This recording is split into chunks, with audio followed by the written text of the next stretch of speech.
तो कैसे हो एनिमलर्स। तो आज हम एक्सप्लेन करने वाले हैं द अनवांटेड अनडेड एडवेंचरर का एपिसोड नंबर 9 और जिसका नाम है ड्रैगन ब्लड फ्लावर। एपिसोड की शुरुआत में हम गिल्ड का सीन देखते हैं और रेंट अपने लिए जॉब ढूंढ रहा होता है। तभी उसकी नजर एक जॉब पर जाती है जिसका रिवार्ड सिर्फ एक ब्रोंज कॉइन होता है। तभी सैला भी आकर उस जॉब को देखती है और बोलती है ड्रैगन ब्लड फ्लावर को लाना तो बड़ा ही मुश्किल काम है क्योंकि वह सिर्फ जहरीले दलदल वाले इलाके में ही खिलता है और ये एक रेड ड्रैगन के खून से बना है जो एक राजकुमारी से प्यार करता था। फिर रेंट बोलता है लेकिन इन्हें ये फ्लावर मेडिसिन बनाने के लिए चाहिए।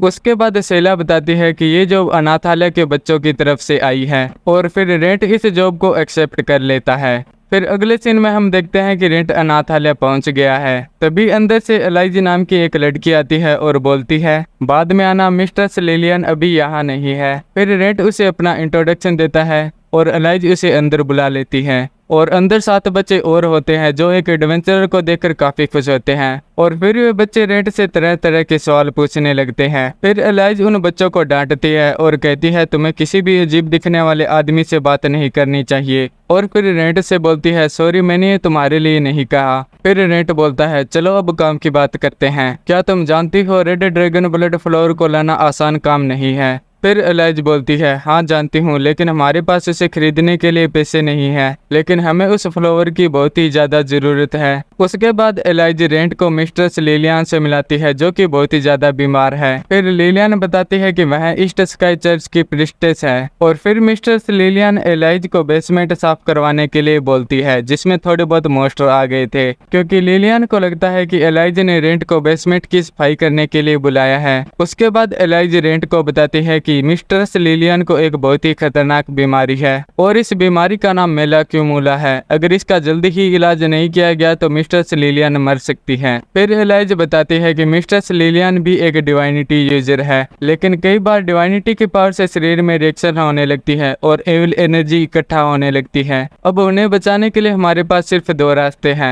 पहला तो ये कि हम एक पितर मेडेन के खून से उन्हें ठीक कर सकते हैं और दूसरा इस बीमारी को ठीक करने के लिए रेड ड्रैगन ब्लड फ्लावर से एक स्पेशल मेडिसिन बनाई जाती है। फिर रेंट पूछता है क्या मिस्टर लिलियन को इस बीमारी के बारे में पता है। फिर एलाइज बोलती है नहीं, अगर उन्हें पता चल गया तो वो अपनी जगह किसी और प्रिस्टेस को ले आएगी और उन्हें ये अनाथालय छोड़ना होगा और हम ऐसा नहीं चाहते। पहले तो मुझे लगा कि इतना कम रिवार्ड देखकर ये जॉब कौन लेगा और अगर मैं खुद एक एडवेंचरर होती तो वो रेड ड्रैगन ब्लड फ्लावर ले आती। और एलाइज बताती है कि मैं थोड़ी बहुत माना पावर का भी यूज कर सकती है। फिर रेंट समझ जाता है कि एलाइज का सपना एक एडवेंचरर बनना है और बोलता है तुम एक एडवेंचरर बनना चाहती हो है ना, लेकिन तुम्हारे पास ये सब कुछ सीखने के लिए टाइम नहीं है। फिर एलाइज बोलती है हाँ, और मैं इस बारे में तुमसे पूछने ही वाली थी। फिर रेंट बोलता है हाँ क्यों नहीं, मैं तुम्हें जरूर सिखाऊंगा, ये मेरा वादा है। और ये सुनकर एलाइज काफी खुश होती है। अगले सीन में हम एलाइज और रेंट दोनों को बेसमेंट में देखते हैं। फिर रेंट बोलता है तुम्हें मेरे साथ आने की जरूरत नहीं है। फिर रेंट उसे एक डैगर देता है ताकि इस पर अगर कोई मुसीबत आई तो वो इसका यूज कर सके। फिर रेंट और एलाइज देखते हैं कि यहाँ तो बहुत सारे चूहे हैं और इन चूहों के लीडर को देखने से लगता है जैसे उस पर किसी ने कंट्रोल कर रखा है। तभी चूहों का लीडर रेंट को काटने के लिए हमला कर देता है लेकिन रेंट उससे बच जाता है। लेकिन दूसरी बार वो चूहा फिर से रेंट को काटने के लिए जंप कर लेता है और इस बार वो रेंट को काट भी लेता है। रेंट को काट लेने की वजह से वो चूहा फिर से नॉर्मल हो जाता है और उसका रंग भी बदल जाता है। फिर रेंट उस चूहे को 3 बार घूमने का ऑर्डर देता है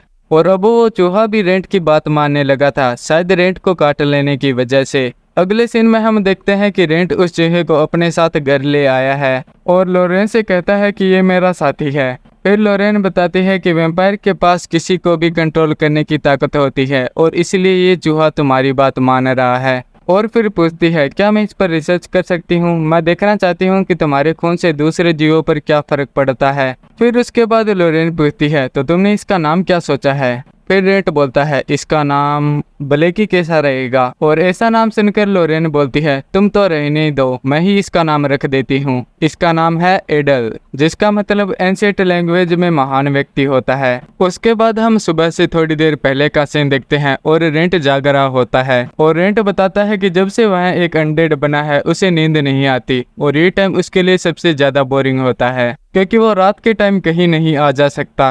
तभी उसके रूम में लोरेन आती है और बोलती है, मैंने खाना बना दिया है, तुम्हें जाने से पहले खाना खा लेना चाहिए। उसके बाद हम एडल को खाना खाते हुए देखते हैं, जो देखने में काफी खतरनाक लग रहा होता है क्योंकि उसने कुछ कपड़े पहने रखे होते हैं। तभी लोरेन रेड से बोलती है, तुम्हें पता है ना टेरासेक्स कितने खतरनाक होते हैं, क्या तुम वहाँ अकेले जाने वाले हो? फिर रेड बोलता है, हाँ मैं वहाँ अकेला जाऊंगा क्योंकि मुझ पर जहर का असर नहीं होता, और अगर मैं किसी के साथ गया तो दिक्कत हो सकती है, और तो और वहाँ टेरासेक्स से भी सामना हो सकता है। और पहली बात, मैं फाइट को अवॉइड करूंगा और इसके लिए मैंने रास्ते का माल सस्ते में खरीदा है ताकि टेरासेक्स मुझसे दूर रहे। फिर लोरेन बोलती है, ये होली वाटर हर बार काम नहीं करता। फिर रेड खाना खाने लगता है और उसे ये खाना बहुत ज्यादा पसंद आता है। फिर लोरेन बताती है कि उसने खाने में अपने खून की एक बूंद मिलाई है। अगले सीन में हम देखते हैं कि रेड उस जगह पहुंच गया है जहां उसे रेड ड्रैगन ब्लड फ्लावर मिलेगा। फिर रेड थोड़ा आगे चलता है, तभी उसका सामना कुछ जंगली गोबलिन से हो जाता है, लेकिन रेड इन्हें हराकर फिर से आगे बढ़ने लगता है। फिर रेड एक ब्रिज से गुजरता है जो काफी पुराना और कमजोर था, और ब्रिज टूट जाने की वजह से रेड दलदल में गिर जाता है, और तभी एक शार्क मॉन्स्टर रेड पर हमला कर देता है। और एडल तो भाई ये सब कुछ मजे से देख रहा होता है, जैसे कि कोई मूवी देख रहा हो। फिर उस मॉन्स्टर को हराने के बाद रेड फिर से आगे बढ़ता है।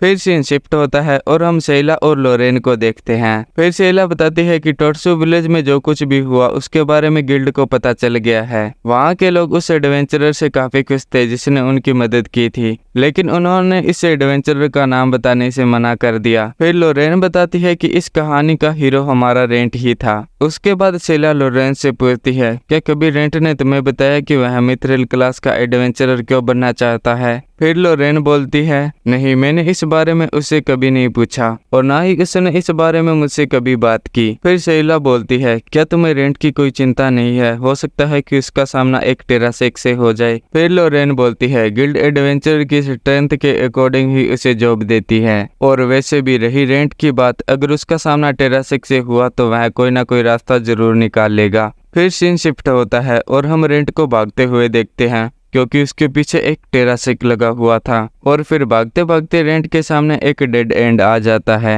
रेंट कोई और रास्ता ना देखकर उससे फाइट करने के लिए तैयार हो जाता है। फिर वो टेरासेक्स रेंट पर पॉइजन से हमला करता है, लेकिन रेंट इसे आसानी से डॉज कर लेता है और वैसे भी उस पर जहर का असर नहीं होता। फिर रेंट अपनी माना पावर से उस टेरासेक्स पर हमला करता है, लेकिन इसका ज्यादा कुछ असर नहीं होता और वो मॉन्स्टर फिर से हमला करने के लिए तैयार हो जाता है। फिर रेंट माना स्पिरिट फ्यूजन से उस पर हमला करता है, लेकिन ये हमला भी उस टेरासेक्स पर काम नहीं करता। उसके बाद एडल डिवाइनिटी का यूज करते हुए टेरासेक्स पर हमला करने के लिए आगे बढ़ता है। और दोस्तों, आप सोच रहे होंगे कि एडल ने डिवाइनिटी का यूज कैसे किया, तो मैं आपको बता दूं कि ऐसा रेंट को काट लेने की वजह से हुआ है। लेकिन टेरासेक्स सामने मुंह खोल देता है और एडल उसके अंदर चला जाता है, और इस वजह से टेरासेक्स को तकलीफ होने लगती है, और फिर वो टेरासेक्स एडल को बाहर उगल देता है। फिर रेंट एडल को गिरने से बचाता है और बोलता है, तुमने मुझे अच्छी हिंट दी, मैं समझ गया कि उस पर डिवाइनिटी का असर होता है। उसके बाद रेंट पूरी ताकत से डिवाइनिटी का यूज करते हुए उस टेरासेक्स पर हमला करता है और इस टेरासेक्स की गर्दन को ही काट कर रख देता है।